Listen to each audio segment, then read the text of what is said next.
A minha vida, se eu posso chamar de vida, o meu sofrimento ele começou ainda na infância. Eu cresci num lar que tinha muitas brigas, muitos vícios com a bebida, né?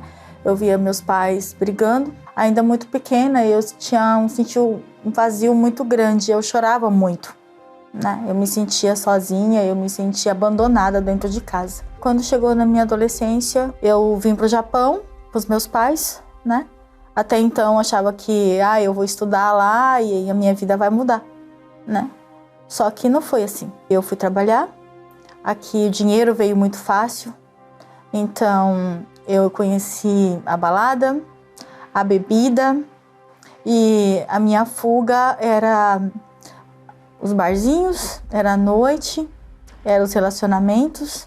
Eu sempre buscava soluções, né, em pessoas, né? Eu sempre achava que as pessoas eram a minha saída, que o vício era a minha saída. Então, eu fazia qualquer coisa. Se falassem pra mim assim, que se eu tivesse que passar a noite inteira bebendo e saindo e pra mim não ficar sozinha, assim eu ia fazer. Eu tive o meu filho, eu casei, né? Meu filho já era maiorzinho, eu conheci o meu marido, eu casei.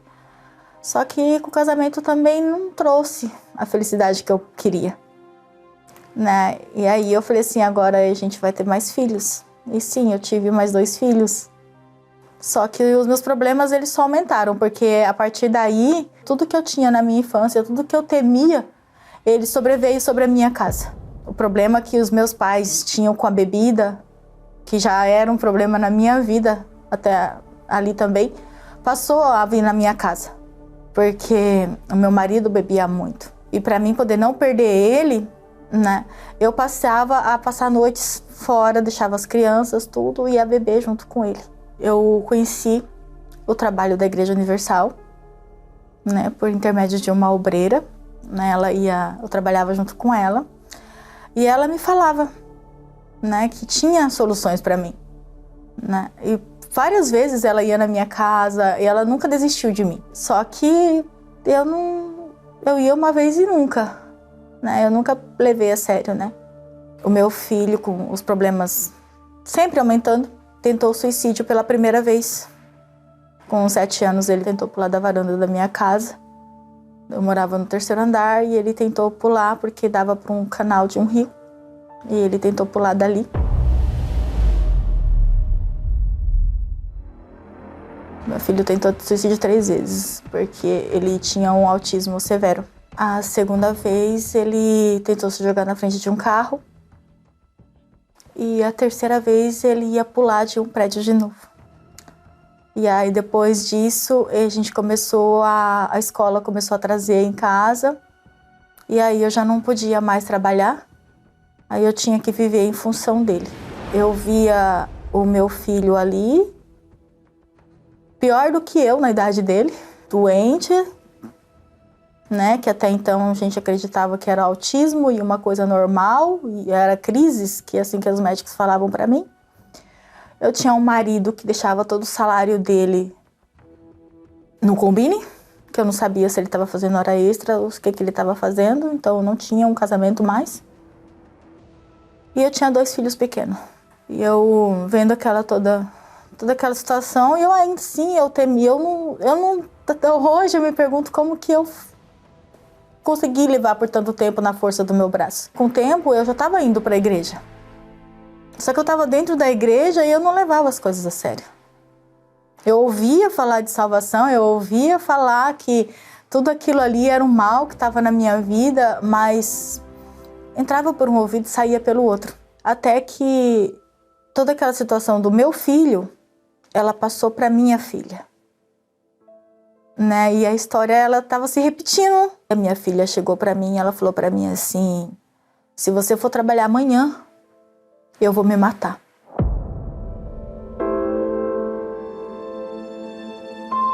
E eu saí do meu trabalho, tudo, eu fui me dedicar de novo, né?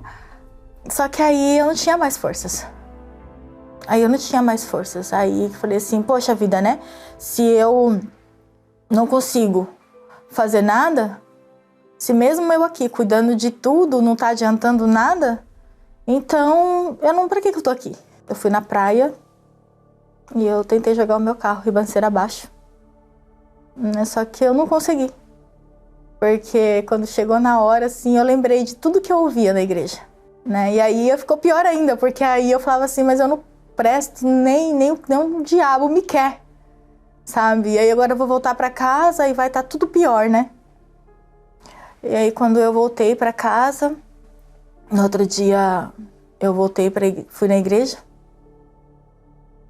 E aí eu ouvi uma palavra do pastor, aí ele falou toda a palavra, ele falou para mim assim, se você não se entregar 100%, é o seu 100% pelo 100% de Deus. Onde a sua vida está? Né? E essa palavra, ela entrou. Aonde você levou a sua vida? Até onde? Olha onde você está. Foi aonde eu percorri um caminho, né? Eu fiz um sacrifício, passei por um sacrifício, aonde de verdade eu falei assim, é o tudo ou nada. Eu falei assim, tudo que eu tiver que fazer, eu entreguei tudo pro diabo até hoje. Eu desobedeci a Deus, eu desobedeci a tudo. Agora não, agora a minha vida vai mudar. Foi aí que a minha vida, ela começou a mudar, porque aí eu entendi que todos aqueles batismos que eu tinha passado, né, que foram os 3 batismos, nenhum tinha sido válido, porque eu não tinha me arrependido. Então foi nessa situação que eu voltei, que eu fui juntando, né, e que Deus, ele me aceitou, juntando os meus caquinhos. E aí eu juntei tudo, tomei coragem, eu pedi perdão. Meu Deus, eu tô aqui, se o Senhor me aceitar, de agora em diante eu vou fazer o que for necessário, porque eu preciso do Senhor. Né? E eu passei pelo batismo nas águas, e aquele batismo, ele foi o divisor de águas na minha vida. Porque daí pra frente a minha vida, ela foi mudando, né? O meu filho, que até então era um autista, para um autista estudar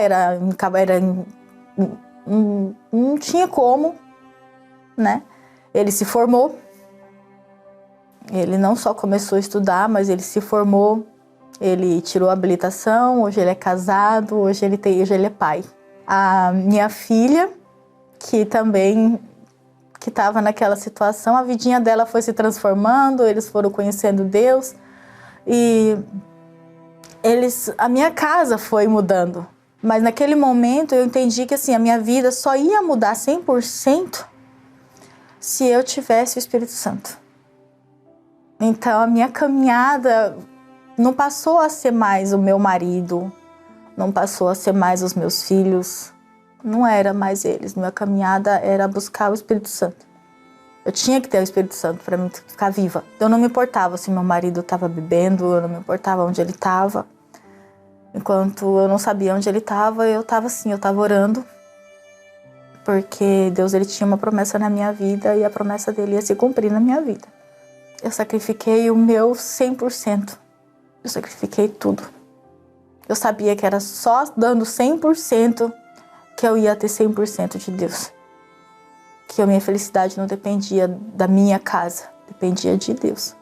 Eu recebi o Espírito Santo ali, na reunião. Eu cheguei ali e tudo, e eu falei para Deus, eu falei assim, eu não tenho mais nada para fazer. Eu não tenho mais nada. Eu tô aqui, tudo que eu tenho, eu já entreguei. Então, mas eu não aguento mais ficar sozinha. Se eu ficar sozinha agora, o que vai ser de mim?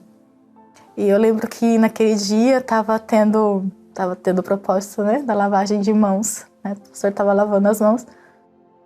E na hora que eu coloquei as minhas mãos assim, Deus, ele não lavou as minhas mãos.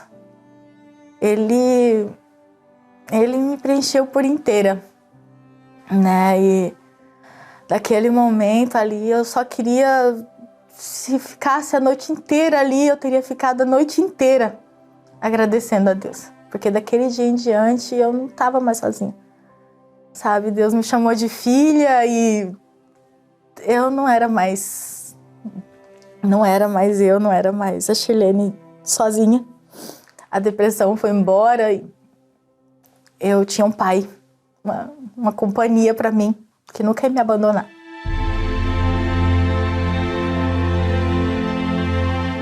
Deus, ele passou a me preparar, a cuidar de mim, né? Porque as lutas não acabaram por aí, porque ainda tinha o deserto para passar. Um dia comum, assim, eu fui no médico porque eu sentia dores e eu descobri um câncer. Eu descobri um câncer de útero, né, num exame de rotina. E o médico, ele falou para mim assim, olha, a senhora tem 1 mês para poder fazer e procurar um hospital central, tudo, e fazer a cirurgia para... Esse mesmo pode ser que vire, ia ter metástase e tudo. Ele me falou um monte de palavras de derrota ali. Só que não, eu não fui no médico. Eu não fui porque eu levei todo aquele diagnóstico para Deus. Eu apresentei todo aquele diagnóstico que eu tinha recebido do médico no altar. A minha família, todo mundo, eles falavam para mim assim, você vai fazer sua cirurgia quando? Você vai fazer as coisas quando? Você vai esperar o quê? Cair do céu? Né? Vai esperar cair do céu? E eu falava assim, eu vou esperar cair do céu e vai cair do céu. Né? Porque eu tenho um pai e eu acredito no meu pai. Eu falava para Deus, eu falava assim, Senhor, o Senhor me livrou da morte. O Senhor resolveu toda a minha vida, todos os meus problemas. O Senhor curou e restaurou a saúde de todos os meus filhos. O Senhor me deu o teu Espírito Santo. O Senhor me curou de tudo isso agora para me deixar morrer de um câncer? Então, Senhor, eu tô aqui.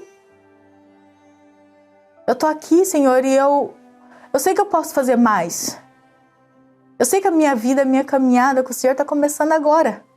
Eu tenho muito para fazer. Só que eu dependo do Senhor. Foi esse o meu único pedido que eu fiz para Deus. E o 1 mês que era para mim ter feito a cirurgia, foi exatamente o tempo que Deus precisava da minha confiança, da minha dependência para me curar, né? E foi exatamente 1 mês, não levou nem 1 mês. Eu fui fazer os exames e aí o médico me chamou lá e falou para mim assim, cadê o câncer? Ele só fala para mim assim que ele não entende até hoje da onde que eu tirava a força.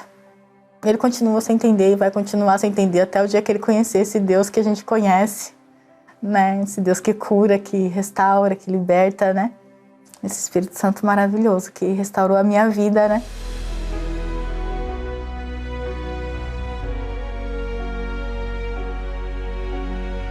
Daí em diante a minha vida só foi melhorando, né? Ele foi me mostrando que se eu dissesse para ele, o eis-me aqui todos os dias ele ia ser comigo, né? E foi assim no meu casamento. Quando eu tirei o meu foco até então do meu marido, né? O meu casamento se transformou. Hoje o meu marido, ele não bebe. Hoje eu tenho uma família abençoada. Hoje meu marido, ele serve a Deus junto comigo. Ele participa do grupo de evangelização junto comigo.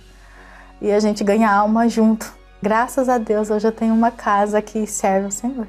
Eu que tanto desejei a morte, eu que quis tanto morrer, eu morri no batistério. Eu morri para o mundo e eu nasci para Deus.